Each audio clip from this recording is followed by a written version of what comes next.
कैसे हो आप लोग। तो आप देख रहे हो नीतीश के साथ एक और डरावनी खौफनाक घटना।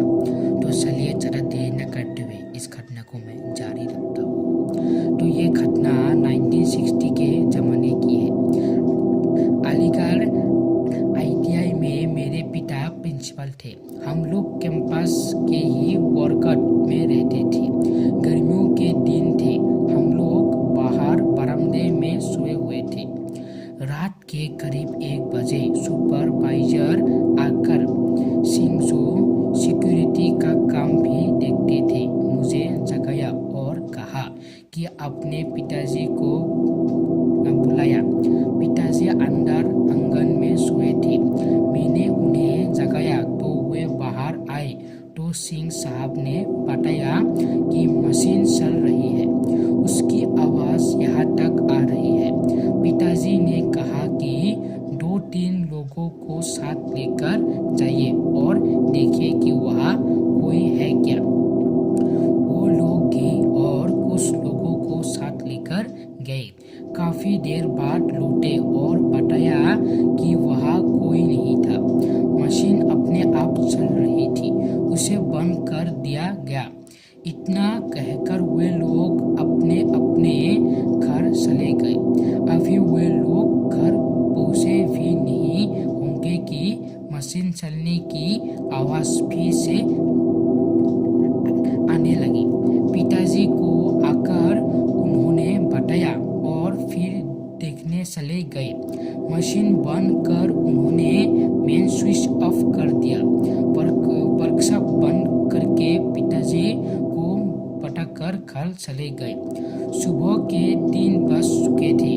उस दिन मशीन फिर नहीं चली। मुझे लगा कि यह एक संयोग हो सकता है। दूसरी रात फिर मशीन चलने लगी। सर स्टाफ को लेकर सुपरवाइजर साहब पिताजी के पास आए। उन्होंने कहा कि चौकीदार ने बताया कि 1 घंटे से मशीन चल रही है। पिताजी ने जाकर देखने को कहा और मेन स्विच बंद कर देने को कहा। वे लोग वर्कशॉप गए और मैं मेन स्विच बंद कर दिया। कोई आदमी वहां नजर नहीं आया। पिताजी को जानकारी देकर वे सोने चले गए। उस वक्त रात के करीब 2 बज रहे थे। आधी घंटे बाद फिर मशीन चलने लगी। फिर वे लोग आए और पिताजी को बताकर वर्कशॉप की ओर चल गए। मशीन बंद कर उन्होंने मेन स्विच को ग्रिप भी निकाल दिया। कोई दिखाई नहीं पड़ा।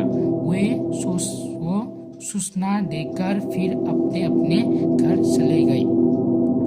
उस रात फिर मशीनों नहीं चली, अर्थात मशीन।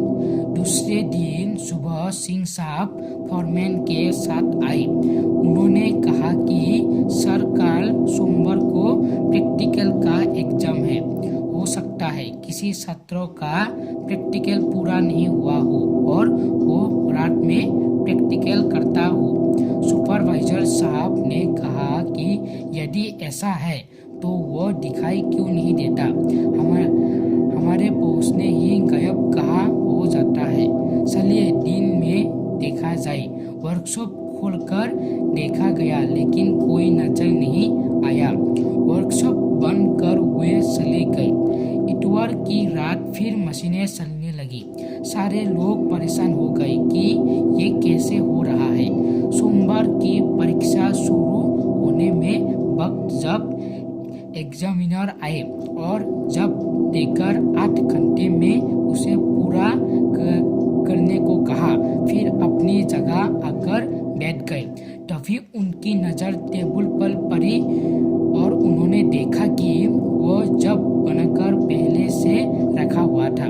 उस पर रोल नंबर भी पच गया हुआ था। इंस्ट्रक्टर को बुलाकर पूछा तो पता चला कि वो रोल नंबर जिस लड़के का है उसकी मौत 3 माह पहले मोटरसाइकिल एक्सीडेंट में हो चुकी थी। ये बात पिताजी के पास पहुंची तो उन्होंने कहा कि उस पर नंबर दे दीजिए। लगता है कि उसकी आत्मा भटक रही है। नंबर से उसकी आत्मा को शांति मिलेगी। एग्जामिनर ने नंबर दे दी और सचमुच उस दिन के बाद कभी भी रात के वक्त अपने आप मशीनें नहीं चलती। हम 3 वर्ष तक वहाँ रहे लेकिन ऐसा कोई घटना नहीं हुआ। तो ये मेरे मामा के साथ घटी थी फाइलों, और ये बहुत खौफनाक घटना थी क्योंकि मेरे मामा काम के लिए उस कंपनी में गए हुए थे। तो यही थी मेरी छोटी सी कहानी गाइस। अगर आपको अच्छी लगे तो लाइक एंड सब्सक्राइब कर देना। तो मिलते हैं अगले एक खौफनाक वीडियो की ओर।